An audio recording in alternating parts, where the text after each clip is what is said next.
From what we have been told about you and from what you have written to your sons, I have concluded that you understand philosophy correctly and do not view it in the same way as ordinary people do.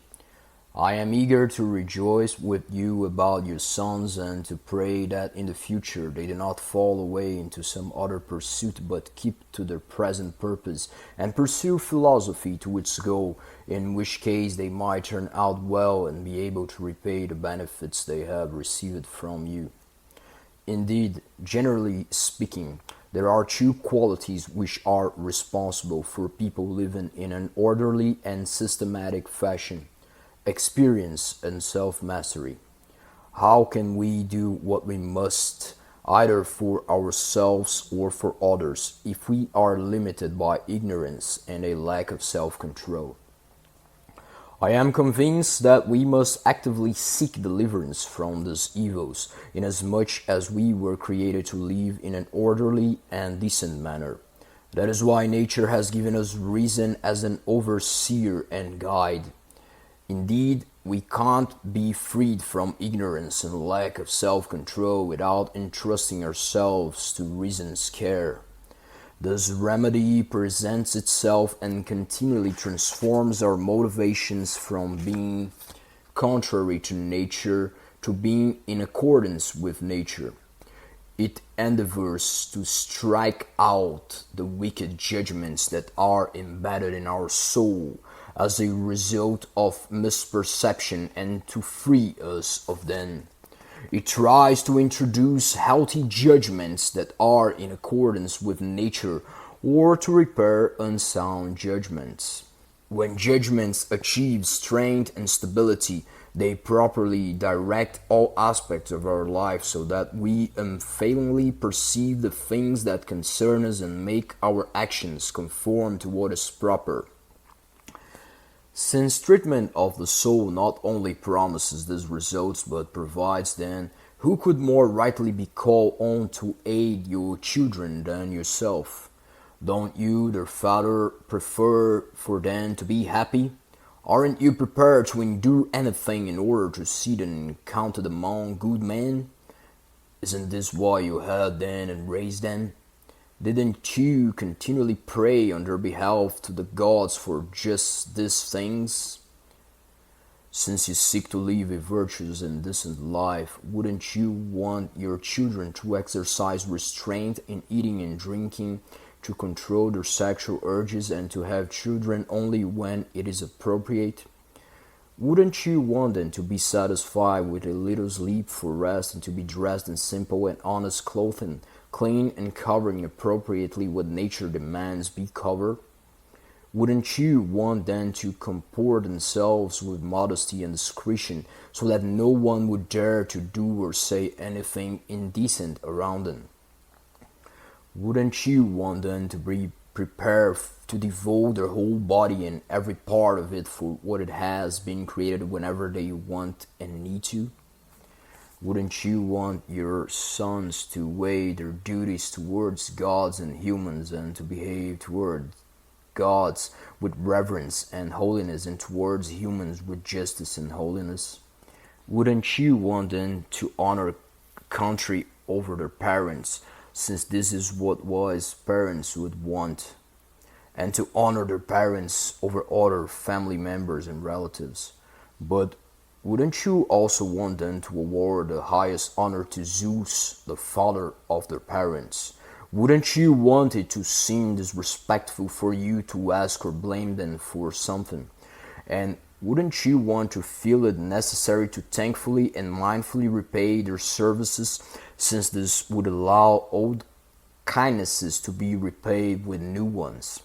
Wouldn't you want your sons to be ready to fight on behalf of country, parents, and family, and to die for them if necessary? And if country, parents, and family are angry, wouldn't you want your children to accept calmly not just the words but also the blows and wounds that spring from anger rather than premeditation? And while doing this, wouldn't you want them to take care not for themselves but for their parents, lest they be harmed by the experience? What would you endure to gain the assurance that they would live in one house their whole life, would make themselves and their possessions available to each other, and would spend the rest of their life amiably enjoying the same pursuits and relaxations? Wouldn't you want them to be in that situation? Wouldn't you want them to be disdainful of death, pain, and public opinion, things to which the crowd has been enslaved, the crowd which is carried and dragged along hither and yon like an ignominious slave by the power of these things? Wouldn't you pray that they attain the trait that past generations found it easy to possess, but the current generation, because of the misperception involved with such things, find it difficult to possess? If they do, they will not measure everything by money, and they will consider themselves, their parents, and their children to be worth more than mere possessions.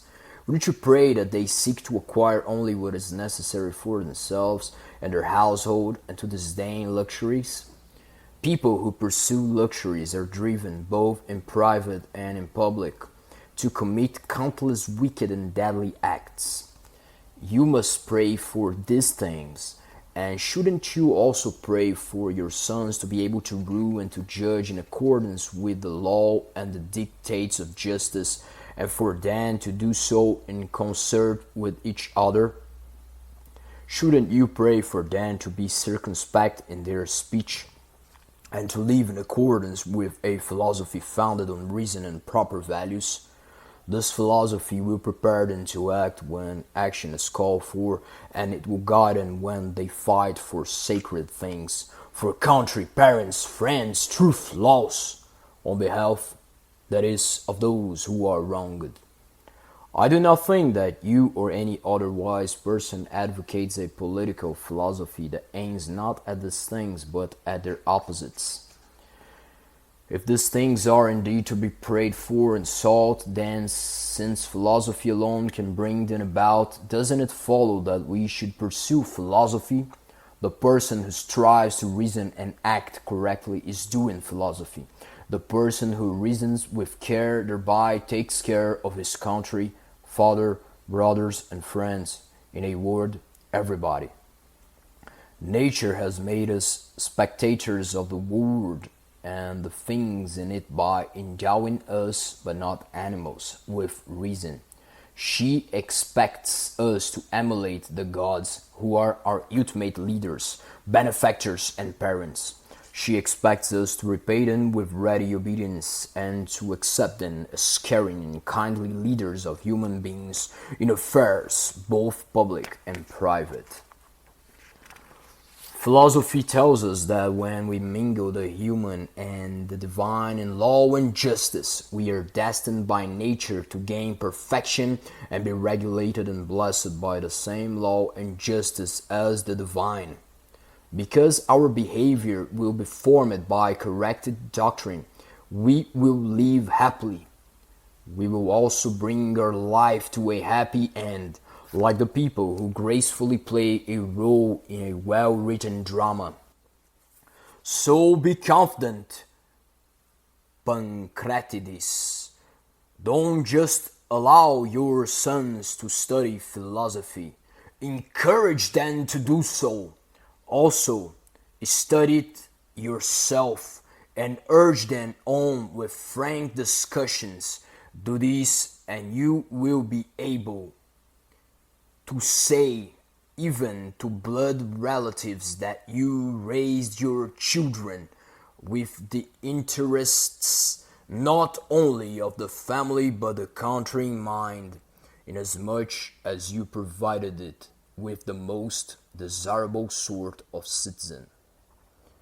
If you will discuss things frankly and strive to behave in a proper manner, you will collectively be pursuing philosophy.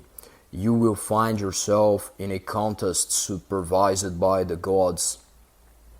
To prepare for this contest, you will rely on your own meager resources, but you will also rely on revered traditions, something only a serious philosopher could do. In entering this contest, You will participate in the broader contest to rid ourselves not of things that are in accordance with nature, but things that cause us grief and agitation. In this contest, the unprepared person will inevitably be defeated, and once defeated, will fall into slavery and despair, a situation from which he can't excuse himself by swearing an oath. We are defeated in this contest by eternal laws, natural laws, and legislative laws, all of which order us to behave ourselves and live justly and piously.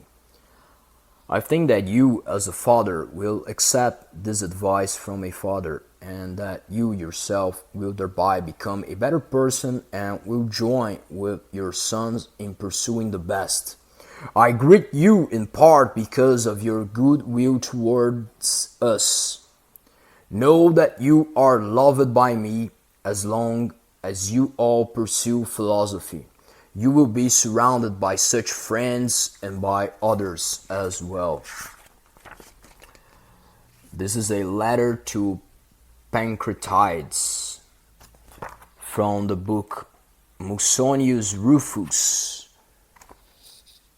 Lectures and Sayings, translated by Cynthia King,